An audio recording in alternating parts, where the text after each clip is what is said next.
The next page I'm going to show you is the nutrition page, and this is also one of my favorites. You will have your navigation again at the top and on the left side, and you can go back to your dashboard. And then you will also have your instructions right here. And so the first thing you're going to see is this little call out, which says focus. And here you will be able to put in a focus for this week. So for example, if you want to eat healthier or if you want to have a full vegan week, then you can put this in here. And then the next thing you're going to see is this weekly meal planner. And I'm going to show you how this works in just a little bit. But before I do that, I have to explain how this recipes database works. And so yeah, you will have a database of all of your favorite recipes right here. And I put in 6 examples, but you can delete them if you don't want them and add your own. And so how these works is I'm just going to go into like one and explain it to you. So yeah, how this works is you're going to be able to put in your recipe like right here. So for example, chicken avocado wrap, you can change this little icon up here. And then here where it says tags, you're going to be able to put in a tag. So if it's like breakfast, lunch, dinner, if it's a snack, dessert, or drinks, you can also add, different ones if you want to. Then you can rate this recipe if you liked it or not. You can add a time, how long it takes, and how difficult it is to make. And then here you're going to be able to add a link. For example, if you found your recipe somewhere on the web, then you can just link it right here. And then you can add a type, for example, like if it's chicken, if it's vegetarian or vegan, if it has fish, and you can put this in here. And again, you can also add new ones. And then down here, you're going to be able to put in a picture right here. And the database will pull the picture from here. And this way you will see like what the recipe is like supposed, or like the meal is supposed to look like. And then down here, you're going to be able to put in your ingredients and your instructions. And yeah, that is basically how the database, the recipe database works. And then in the like database, you can like go through these different categories up here. So for example, here you have all of them.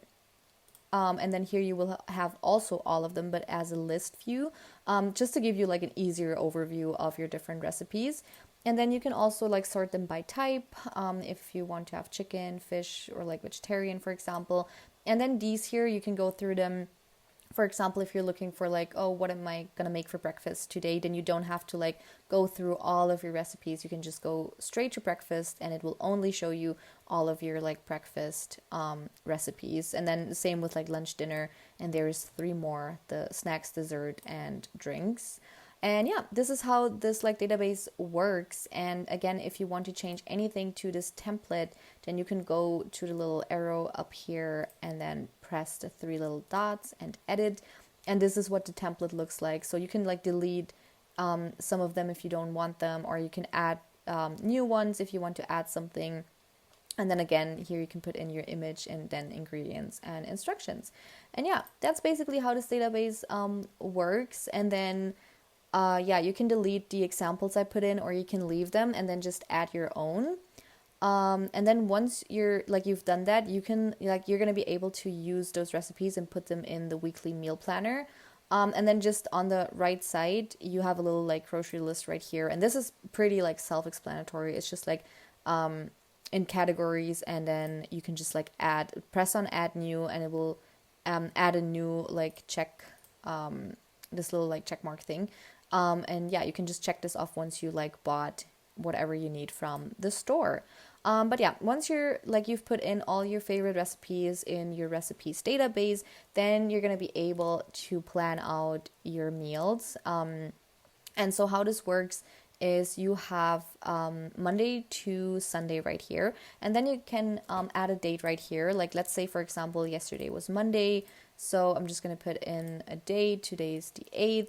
And then here you're going to be able to put in your breakfast, lunch, dinner, your snacks, what you want to make for the day. And this way you can just plan out all of your meals for the whole week.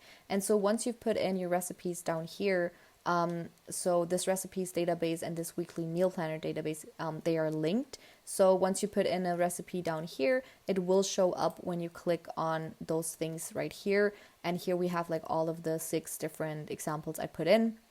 And so for this example, like if I want to have like avocado toast or like let's say pancakes for breakfast, then I can just like click on this little like plus right here, and it will add the banana pancakes to my weekly meal planner. And then if I want to make this, I can just like click on this and it will open the recipe for the banana pancakes.